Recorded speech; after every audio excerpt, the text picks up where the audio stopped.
2024 August മാസം current അഫയേഴ്സിന്റെ രണ്ടാമത്തെ ഭാഗമാണ് ഇന്ന് പഠിക്കാൻ പോകുന്നത്. എന്റെ പേര് അശ്വിൻ. നമുക്ക് ക്ലാസ്സിലേക്ക് കടക്കാം.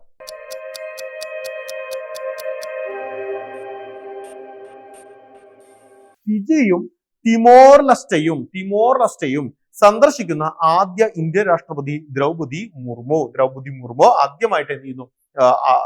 ഇന്ത്യയുടെ രാഷ്ട്രപതി എന്നുള്ള നിലയിൽ ആദ്യമായിട്ടാണ് ഒരു വ്യക്തി ഫിജിയും തിമോർ ലെസ്റ്റയും സഞ്ചരിക്കുന്നത്. രണ്ട് രാജ്യങ്ങൾ സന്ദർശിച്ചു. വഖഫ് നിയമ ഭേദഗതി പരിശോധിക്കാനുള്ള സംയുക്ത പാർലമെന്ററി സമിതിയുടെ അധ്യക്ഷനായിട്ട് 2024 ഓഗസ്റ്റിൽ തിരഞ്ഞെടുക്കപ്പെട്ട വ്യക്തിയാണ് ജഗദാംബിക പാൽ. ആരാണ്? ജഗദാംബിക പാൽ ആരാണ്?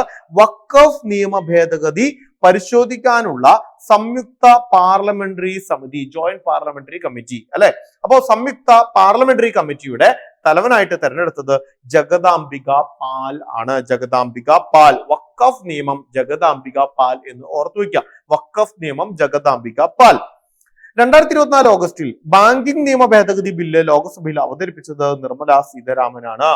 നമ്മുടെ ഫിനാൻസ് മിനിസ്റ്റർ ആയിട്ടുള്ള നിർമ്മല സീതാരാമൻ എന്ത് പ്രഖ്യാപിച്ചു? എന്താണ് അവതരിപ്പിച്ചത്? ബാങ്കിംഗ് നിയമ ഭേദഗതി ബില്ല് ലോക്സഭയിൽ അവതരിപ്പിച്ചത് ആരാണ് എന്ന് ചോദിച്ചാൽ അത് നിർമ്മല സീതാരാമനാണ്. ചീഫ് സെക്രട്ടറി പദവിയിൽ നിന്ന് എത്തുന്ന 5ാമത്തെ വനിതയായിട്ട് ആര് വന്നു? ശാരദ മുരളീധരൻ. കേരളത്തിലെ പുതിയ ചീഫ് സെക്രട്ടറി ആയിട്ട് നിയമനം ഏറ്റ വ്യക്തിയാണ് ആര്? ശാരദ മുരളീധരൻ. ശാരദ മുരളീധരന്റെ പ്രത്യേകത എന്താ? ചീഫ് സെക്രട്ടറി പദവിയിൽ എത്തുന്ന 5ാമത്തെ വനിതയാണ് ശാരദ മുരളീധരൻ. ഇപ്പോഴത്തെ ചീഫ് സെക്രട്ടറി ശാരദ മുരളീധരൻ എന്ന് പഠിച്ചു വയ്ക്കുക. 2024 ഓഗസ്റ്റിൽ ന്യൂയോർക്കിലെ UN ആസ്ഥാനത്തെ ഇന്ത്യയുടെ സ്ഥിരം പ്രതിനിധിയായി നിയമിതനായത് പി ഹരീഷ് ആണ്. പി ഹരീഷ് പഠിക്കുക. UN ആസ്ഥാനത്തെ ഇന്ത്യയുടെ സ്ഥിരം പ്രതിനിധിയായിട്ട് തീരുമാനിച്ചത് ആരാണ്? പി ഹരീഷിനെയാണ്. ഐക്യരാഷ്ട്ര സംഘടന ജനീവ ഘടകം ഇന്ത്യയുടെ സ്ഥിരം പ്രതിനിധി അഥവാ അംബാസഡർ ആയിട്ട് പ്രഖ്യാപിച്ചത് അരിന്ദം ബാഗ്ചിയാണ്. അരിന്ദം ബാഗ്ചിയാണ്. ഐക്യരാഷ്ട്ര സംഘടന ജനീവ ഘടകം ഇന്ത്യയുടെ സ്ഥിരം പ്രതിനിധിയായിട്ട് അല്ലെങ്കിൽ അംബാസഡർ ആയിട്ട് പ്രഖ്യാപിച്ചത് അരിന്ദം ബാഗ്ചി. രാജ്യത്തെ മെഡിക്കൽ പ്രൊഫഷണലുകളുടെ സുരക്ഷാ സംവിധാനത്തിലെ പോരായ്മകൾ കണ്ടെത്തി പരിഹാരം നിർദ്ദേശിക്കാൻ സുപ്രീം കോടതി നിയമിച്ച 9 അംഗ സംഘത്തിന്റെ അധ്യക്ഷ ആരതി സരീനാണ്. ആരതി സരീൻ പഠിച്ചു വയ്ക്കുക. എന്തിനു വേണ്ടിയിട്ടാ ആരതി സരീനെ പ്രഖ്യാപിച്ചത്? ആരതി സരീൻ ഒരു 9 അംഗ സംഘത്തിന്റെ അധ്യക്ഷയാണ്. എന്താണ് ഈ 9 അംഗ സംഘത്തിന്റെ പ്രത്യേകത? ഇത് സുപ്രീം കോടതി നിയോഗിച്ച കമ്മിറ്റിയാണ്. സുപ്രീം കോടതി ഇത് എന്തിനു വേണ്ടിയിട്ടാണ് നിയോഗിച്ചത്? രാജ്യത്തെ മെഡിക്കൽ പ്രൊഫഷണലുകളുടെ സുരക്ഷാ സംവിധാനത്തിലെ പോരായ്മകൾ കണ്ടെത്തി പരിഹാരം നിർദ്ദേശിക്കാനായിട്ട് സുപ്രീം കോടതി നിയമിച്ച കമ്മിറ്റിയാണ് 9 അംഗ കമ്മിറ്റി. അതിന്റെ അധ്യക്ഷയാണ് ആരതി സരീൻ എന്ന് പഠിച്ചു വയ്ക്കുക. സ്ത്രീകൾക്ക് തൊഴിലിടങ്ങളിലെ പരാതികൾ റിപ്പോർട്ട് ചെയ്യുന്നതിനായി അടുത്തിടെ കേന്ദ്ര വനിതാ ശിശുക്ഷേമ മന്ത്രാലയം ആരംഭിച്ച കേന്ദ്രീകൃത പോർട്ടലാണ് ഷീ ബോക്സ്. എന്താണ് ഷീ ബോക്സ്? സാധാരണയായിട്ട് സ്ത്രീകളുടെ തൊഴിലിടങ്ങളിലെ പരാതികൾ റിപ്പോർട്ട് ചെയ്യാൻ വേണ്ടിയിട്ട് ഒരു ആക്ട് തന്നെയുണ്ട്. നിങ്ങൾക്കറിയാം ഏതാണ് ആ ആക്ട്? പോഷ് ആക്ട് എന്നറിയപ്പെടും അല്ലെ. പോഷ് ആക്ട് ഉണ്ട്. അതുകൂടാതെ അത്തരത്തിലുള്ള പ്രശ്നങ്ങൾ അറിയിക്കുന്നതിന് വേണ്ടിയിട്ട് ഈ അടുത്ത് കേന്ദ്ര വനിതാ ശിശുക്ഷേമ മന്ത്രാലയം ആരംഭിച്ച പുതിയ പദ്ധതിയാണ് ഷീ ബോക്സ്. കേന്ദ്രീകൃതമായിട്ട് സെൻട്രലൈസ്ഡ് ആയിട്ടുള്ള ഒരു പോർട്ടലാണ് ഷീ ബോക്സ്. പഠിച്ചു വെക്കുക. വഖഫ് ഭേദഗതി ബില്ല് ലോക്സഭയിൽ അവതരിക്കപ്പെട്ട തീയതി എന്നാണെന്ന് ചോദിച്ചേക്കാം. ഓഗസ്റ്റ് 8, 2024 ഓഗസ്റ്റ് മാസം 8-ാം തീയതിയാണ് വഖഫ് ഭേദഗതി ബില്ല് എന്ത് ചെയ്യുന്നത്? നമ്മുടെ ലോക്സഭയിൽ അവതരിപ്പിക്കുന്നത്. ഇത് ആരാണ് അവതരിപ്പിച്ചതെന്നും ചോദിച്ചേക്കാം. കേന്ദ്രമന്ത്രിയായ കിരൺ റിജിജു ആണ്. കിരൺ റിജിജു ആണ്. ഓക്കെ, കിരൺ റിജിജു ആണ് എന്ത് ചെയ്യുന്നത്? ഈ പറയുന്ന വഖഫ് ഭേദഗതി ബില്ല് ലോക്സഭയിൽ അവതരിപ്പിച്ചത്. സർക്കാർ വിരുദ്ധ പ്രക്ഷോഭത്തെ തുടർന്ന് 2024 ഓഗസ്റ്റിൽ രാജിവെച്ച ബംഗ്ലാദേശ് പ്രധാനമന്ത്രി ആരായിരുന്നു എന്ന് ചോദിച്ചാൽ ഷെയ്ഖ് ഹസീനയാണ്. ഷെയ്ഖ് ഹസീന രാജിവെച്ചു. കാരണം എന്താ? സർക്കാർ വിരുദ്ധ പ്രക്ഷോഭങ്ങളുടെ അടിസ്ഥാനത്തിൽ 2024 ഓഗസ്റ്റിൽ രാജിവെച്ച ബംഗ്ലാദേശ് പ്രധാനമന്ത്രി ഷെയ്ഖ് ഹസീന. 2024 ഓഗസ്റ്റിൽ കമ്മീഷൻ ചെയ്യപ്പെട്ട ഇന്ത്യയുടെ രണ്ടാമത്തെ ആണവ മിസൈൽ അന്തർവാഹിനി ഏതാണെന്ന് ചോദിച്ചേക്കാം. എന്ന് കൊണ്ടുവന്നു എന്നൊന്നും ചോദിക്കില്ല. 2024 ഓഗസ്റ്റിലാണോ എന്നൊന്നും ചോദിക്കില്ല. പക്ഷെ ചോദിക്കുന്ന ചോദ്യം എന്താ? ഇന്ത്യയുടെ രണ്ടാമത്തെ ആണവ മിസൈൽ അന്തർവാഹിനി INS അരിഖാദ്. അരിഹന്തല്ല, അരിഖാദ്. പഠിച്ചു വെക്കുക. അരിഖാദ്. INS അരിഹന്ത് നിങ്ങൾ കേട്ടിട്ടുണ്ടാവും അല്ലെ? എന്താ അരിഹന്ത്? INS അരിഹന്തിന്റെ പ്രത്യേകത എന്താ? ഇന്ത്യയുടെ ആദ്യത്തെ ആണവ മിസൈൽ അന്തർവാഹിനിയാണ് INS അരിഹന്ത്. ആ അരിഹന്തിന്റെ പരിഷ്കരിച്ച പതിപ്പാണ് INS അരിഖാദ്. അരിഖാദ്. ഓക്കെ അല്ലേ? പെൺകുട്ടികളുടെ വിവാഹപ്രായം 9 വയസ്സാക്കി കുറയ്ക്കാനും ആൺകുട്ടികളുടെ വിവാഹപ്രായം 15 ആക്കി കുറയ്ക്കാനുമുള്ള വിവാദ ബില്ല് മുന്നോട്ട് വെച്ച രാജ്യം ഇറാഖ്. ഏതാണ്? ഇറാഖ്. ഇറാഖിലാണ് പെൺകുട്ടികളുടെ വിവാഹപ്രായം 9 ആൺകുട്ടികളുടെ വിവാഹപ്രായം 15 കുറയ്ക്കാനായിട്ടുള്ള ഒരു ബില്ല് കൊണ്ടുവന്നത്. ആ ബില്ല് വളരെയധികം വിവാദമായിട്ടുണ്ടായിരുന്നു. അതുകൊണ്ട് ചോദിക്കാൻ സാധ്യതയുണ്ട്. ഏത് രാജ്യമാണ്? ഇറാഖ് ആണ്. പഠിച്ചു വെക്കുക. ഇറാഖ്. കർഷക സമരത്തെ തുടർന്ന് ഗതാഗതം നിലച്ച ശംഭു ബോർഡർ സ്ഥിതി ചെയ്യുന്നത് എവിടെയാണ്? കർഷക സമരത്തെ തുടർന്ന് ഗതാഗതം നിലച്ച ശംഭു ബോർഡർ സ്ഥിതി ചെയ്യുന്നത് എവിടെയാണ്? പഞ്ചാബ് ഹരിയാന സംസ്ഥാനങ്ങൾക്കിടയിലാണ്. പഞ്ചാബ് ഹരിയാന സംസ്ഥാനങ്ങൾക്കിടയിലാണ്. കർഷക സമരം എല്ലാം വളരെ പ്രശസ്തമായിട്ട് വന്നിട്ടുണ്ടായിരുന്നു അല്ലെ? അപ്പൊ ഈ കർഷക സമരത്തെ തുടർന്ന് ഗതാഗതം നിലച്ച ശംഭു ബോർഡർ എവിടെ സ്ഥിതി ചെയ്യുന്നു? പഞ്ചാബ് ഹരിയാന സംസ്ഥാനങ്ങൾക്കിടയില്. ഇനി 2024 ഓഗസ്റ്റിൽ അന്തരിച്ച വിഖ്യാത ഇന്ത്യൻ നർത്തകിയാണ് യാമിനി കൃഷ്ണമൂർത്തി. ചോദിച്ചേക്കാം, യാമിനി കൃഷ്ണമൂർത്തി എന്തുമായി ബന്ധപ്പെട്ടിരിക്കുന്നു? നൃത്തം അല്ലെങ്കിൽ അങ്ങനെ പല കാര്യങ്ങൾ കൊടുക്കുക അല്ലെ? ചിലപ്പോൾ ബാഡ്മിന്റൺ എന്നൊക്കെ വേണമെങ്കിൽ കൊടുത്തേക്കാം. അപ്പോ പഠിച്ചു വയ്ക്കുക. യാമിനി കൃഷ്ണമൂർത്തി ഇന്ത്യൻ നർത്തകിയായിരുന്നു. എ പാഷൻ ഫോർ ഡാൻസ് എന്ന് പറയുന്ന അത് അദ്ദേഹത്തിന്റെ ആത്മകഥയാണ്. ഇവരുടെ ആത്മകഥയാണ് a passion for dance. A passion for dance. Yamini കൃഷ്ണമൂർത്തിയുടെ ആത്മകഥ. 1990 ഡൽഹിയിൽ യാമിനി സ്കൂൾ ഓഫ് ഡാൻസ് ആരംഭിച്ചു. അതിനുശേഷം 1977 സംഗീത നാടക അക്കാദമി അവാർഡ് ലഭിച്ചു. 68 പത്മശ്രീയും 2001 പത്മഭൂഷണും 2016 പത്മവിഭൂഷണും ലഭിച്ചിട്ടുണ്ട്. ഇതെല്ലാം വർഷങ്ങൾ ചേർത്ത് അങ്ങനെ തന്നെ കാണാപ്പാടം പഠിക്കണമെന്നില്ല. ചിലപ്പോ അങ്ങനെ അത്രയും ഡീറ്റെയിൽ ആയിട്ട് ചോദിക്കാൻ സാധ്യതയില്ല. എങ്കിലും ഓർത്തു വെക്കാനായിട്ട് ശ്രമിക്കുക. പത്മഭൂഷണും പത്മവിഭൂഷണും പത്മശ്രീയും എല്ലാം ലഭിച്ചിട്ടുള്ള ഒരു വ്യക്തിയാണ്. അതുകൊണ്ട് തന്നെ യാമിനി കൃഷ്ണമൂർത്തിയെ കുറിച്ച് ചോദിക്കാൻ സാധ്യതയുണ്ട്. അവരുടെ ആത്മകഥ നല്ല രീതിയിൽ ഓർത്തു വെക്കുക. എ പാഷൻ ഫോർ ഡാൻസ് എന്നുള്ളതാണ് ആത്മകഥ. ഇന്ത്യയിലെ ആദ്യ ഭരണഘടനാ പാർക്ക് നിലവിൽ വരുന്നത് എവിടെ? പൂനെ. ചോദിക്കാം. പൂനെ കേട്ടോ. പൂനെയാണ് എന്ത് ചെയ്യുന്നത്? ഇന്ത്യയിലെ ആദ്യ ഭരണഘടനാ പാർക്ക് നിലവിൽ വരുന്നത്. കോടതിയിൽ എല്ലാ ഔദ്യോഗിക ചടങ്ങുകളും BR അംബേദ്കറുടെ ചിത്രം പ്രദർശിപ്പിക്കണമെന്ന് പ്രമേയം പാസാക്കിയ സംസ്ഥാനം കർണാടകയാണ്. എന്താണ്?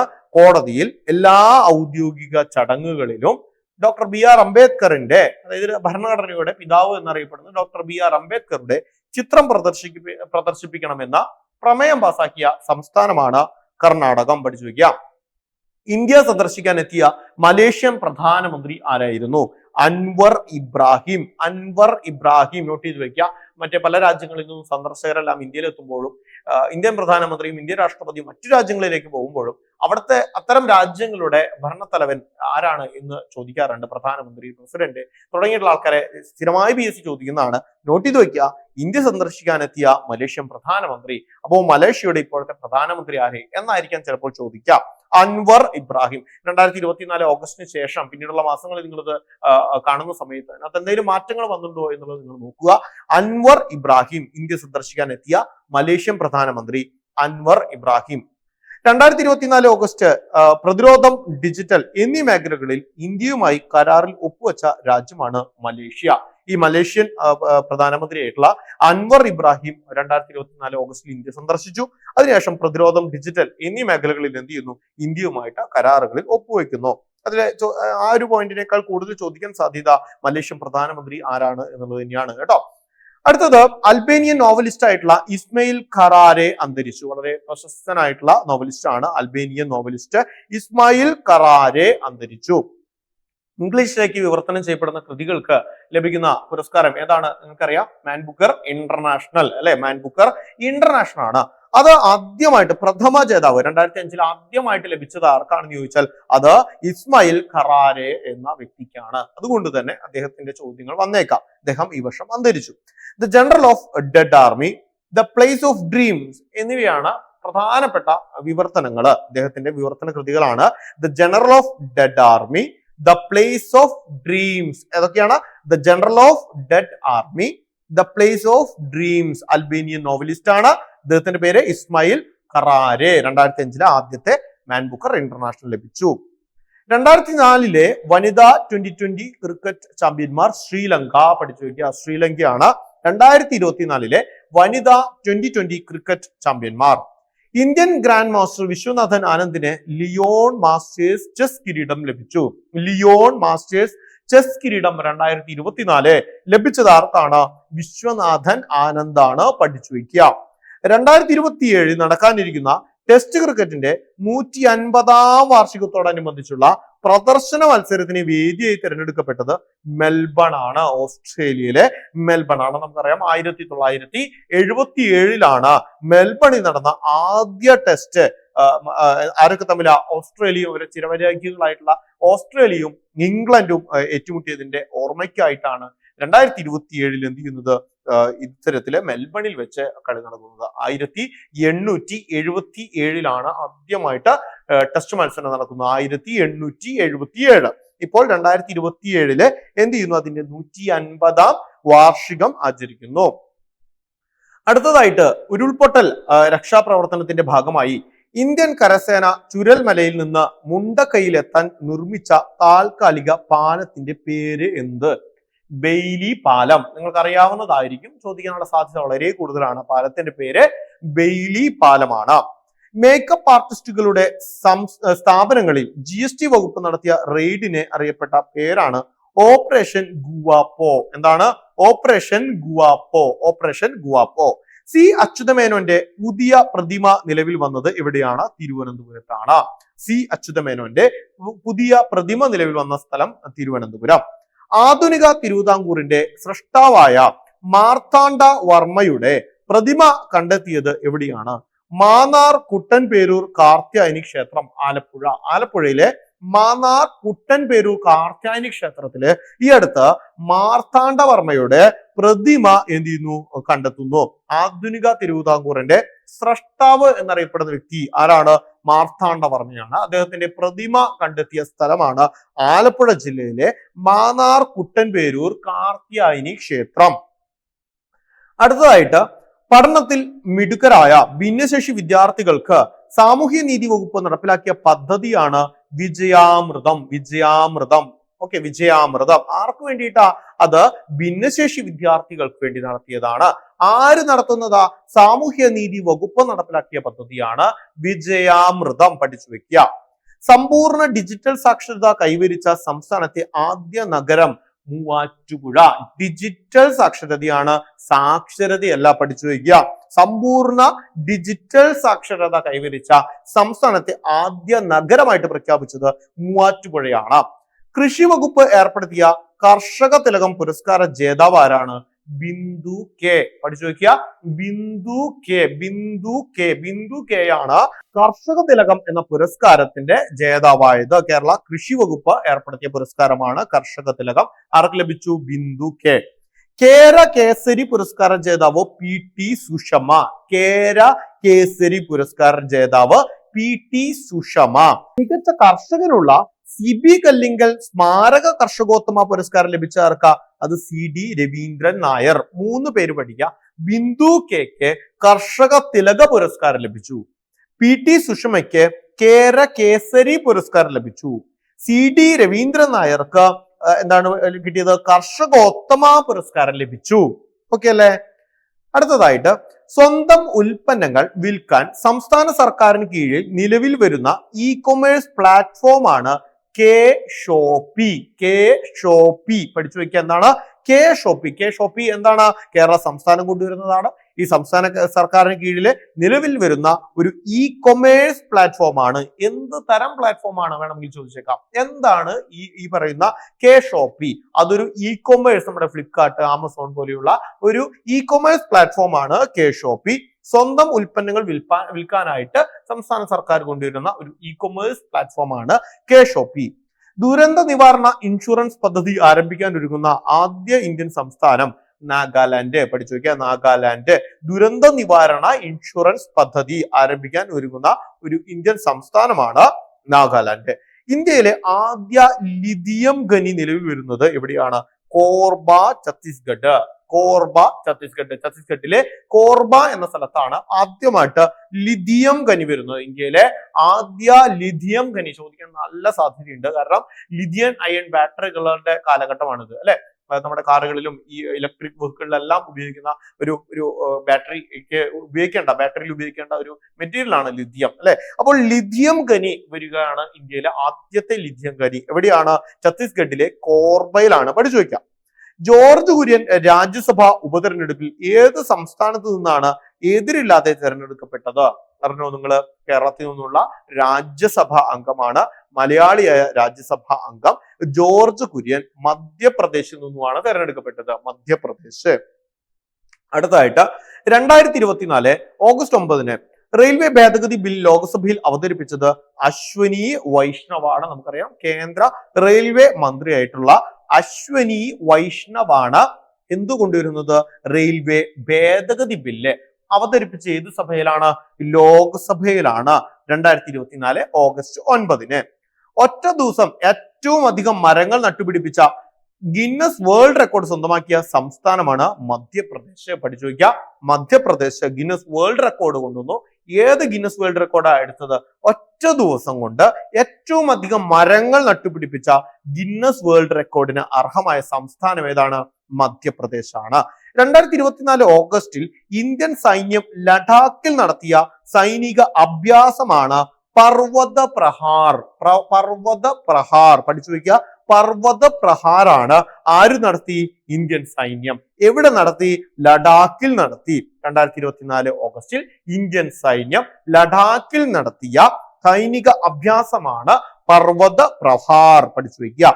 യുനെസ്കോ പൈതൃക പട്ടികയിൽ ഇടം നേടിയ സാഡോ സ്വർണഖനി. സാഡോ സ്വർണഖനി എവിടെയാണ്? ജപ്പാനിലാണ്. യുനെസ്കോ പൈതൃക പട്ടികയിൽ ഇടം നേടിയ സാഡോ സ്വർണഖനി എവിടെയാണ് സ്ഥിതി ചെയ്യുന്നത് ചോദിച്ചാൽ അത് ജപ്പാനിലാണ്. ഇന്ത്യ ഗ്രീൻ അമോണിയ കയറ്റുമതി കരാർ ഒപ്പുവെച്ചത് ഏത് രാജ്യവുമായിട്ടാണ്? ഈ പറഞ്ഞ ജപ്പാനുമായിട്ടാണ്. ജപ്പാനുമായിട്ടാണ് India green ammonia green ammonia കയറ്റുമതി കരാർ ഒപ്പുവെച്ചത് ജപ്പാനുമായിട്ടാണ്.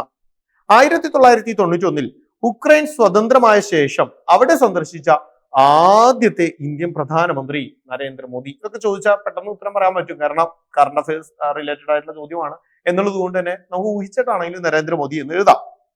91 ശേഷം ഉക്രൈൻ സ്വതന്ത്രമായ ശേഷം അവിടെ സന്ദർശിച്ച ആദ്യ പ്രധാനമന്ത്രി. പക്ഷേ തിരിച്ചു ചോദിച്ചു കഴിഞ്ഞാലാണ് പ്രശ്നം. ഏത് രാജ്യം സ്വതന്ത്രമായതിനു ശേഷമാണ് ഈ അടുത്ത് ഇന്ത്യൻ പ്രധാനമന്ത്രി ആ രാജ്യം സന്ദർശിക്കുന്നത് എന്നൊക്കെ തിരിച്ചു ചോദിച്ചു കഴിഞ്ഞാൽ പെട്ടുപോകും, പല രാജ്യങ്ങളും കൊടുത്തു കഴിഞ്ഞാൽ. അപ്പൊ നോട്ട് ചെയ്ത് വെക്കേണ്ടത് ഉക്രൈൻ എന്ന രാജ്യമാണ് കേട്ടോ, ഉക്രൈൻ. അടുത്തതായിട്ട് നടൻ സത്യന്റെ ജീവിതത്തെ ആസ്പദമാക്കി പുറത്തിറങ്ങിയ നോവലാണ് സത്യം. പഠിക്കാൻ എളുപ്പമായല്ലോ. സത്യന്റെ ജീവചരിത്രം സത്യം. രചന നിർവഹിച്ചിരുന്നത് രാജീവ് ശിവശങ്കറാണ്. അതാണ് ചോദിക്കാൻ സാധ്യത. സത്യം എന്നുള്ള പേര് ഭയങ്കര എളുപ്പല്ലേ. അപ്പൊ സത്യം എന്നുള്ള കൃതി നടൻ സത്യനെ കുറിച്ചുള്ളതാണ്. ജീവിതത്തെ ആസ്പദമാക്കി എഴുതിയ നോവലാണ്. അത് രചിച്ചത് ആരാണെന്ന് ചോദിച്ചാൽ രാജീവ് ശിവശങ്കറാണ്. രാജീവ് ശിവശങ്കർ. ഇത്രയുമാണ് ഓഗസ്റ്റ് മാസത്തിലെ കറണ്ട് അഫയേഴ്സ്. ഒറ്റ ഭാഗമേ ഉള്ളൂ. അപ്പോ നിങ്ങൾ വിചാരിക്കും ഇത്രയേ ഉള്ളൂ, ഇനിയും ഇല്ലേ? ഉണ്ട്. വളരെ പ്രധാനപ്പെട്ട 1-2 കാര്യങ്ങൾ ഓഗസ്റ്റ് മാസം നടന്നിട്ടുണ്ട്. അതിലൊന്ന് പാരീസ് ഒളിമ്പിക്സ് ആണ്, മറ്റൊന്ന് പാരാലിമ്പിക്സ് ആണ്. അതേപോലെ തന്നെ ദേശീയ ചലച്ചിത്ര പുരസ്കാരമുണ്ട്, സംസ്ഥാന ചലച്ചിത്ര പുരസ്കാരമുണ്ട്. ഇതെല്ലാം നമുക്ക് സെപ്പറേറ്റ് ടോപ്പിക് ആയിട്ട് തന്നെ നിങ്ങൾക്ക് പഠിപ്പിച്ചു തരുന്നതായിരിക്കും. കാരണം അത് മന്ത്ലി കറണ്ട് അഫയേഴ്സിനകത്ത് ഉൾപ്പെടുത്തി കഴിഞ്ഞാൽ അത് പറയാൻ തന്നെ ഒരുപാട് കാര്യങ്ങൾ ഉള്ളത് കൊണ്ട് അത് തന്നെ പല ഭാഗങ്ങളായിട്ട് പോകും കേട്ടോ. അപ്പൊ അത് കാരണം കൊണ്ട് മന്ത്ലി കറണ്ട് അഫയേഴ്സിലെ ഇത്തരം ടോപ്പിക്കുകൾ ഒഴികെയുള്ള ഓഗസ്റ്റ് മാസത്തെ കറണ്ട് അഫയർ ആണ് നമ്മൾ എടുത്തിട്ടുള്ളത്. ഒളിമ്പിക്സും ചലച്ചിത്ര പുരസ്കാരങ്ങളെല്ലാം ഓഗസ്റ്റിൽ നടന്നതാണ്. അത് നിങ്ങൾക്ക് ടോപ്പിക് ആയിട്ട് ലഭിക്കുന്നതാണ്. ഓക്കെ, സോ നന്നായിട്ട് റിവൈസ് ചെയ്ത് പഠിക്കാം. ഈ ക്ലാസ് കുറച്ച് ലെങ്തി ആയിട്ട് പോയത് അതുകൊണ്ടാണ്. വളരെ കുറച്ച് പോയിന്റ് മാത്രമായിട്ട് ഇതിനെ സ്പ്ലിറ്റ് ചെയ്ത് കഴിഞ്ഞാൽ വളരെ ചെറിയ ചെറിയ ക്ലാസ്സുകളായി പോകുമെന്നുള്ളത് കൊണ്ടാണ്. മാക്സിമം എന്ത് ചെയ്യുക, നിങ്ങൾ എഫേർട്ട് എടുത്ത് റിവൈസ് ചെയ്ത് പഠിക്കുക. ചോദിക്കാൻ സാധ്യതയുള്ള ഒരുവിധം എല്ലാ ചോദ്യങ്ങളും നമ്മൾ ഇതിനകത്ത് ഉൾപ്പെടുത്തിയിട്ടുണ്ട്. സോ മറ്റൊരു ക്ലാസ്സുമായിട്ട് അടുത്ത ദിവസം കാണാം. താങ്ക്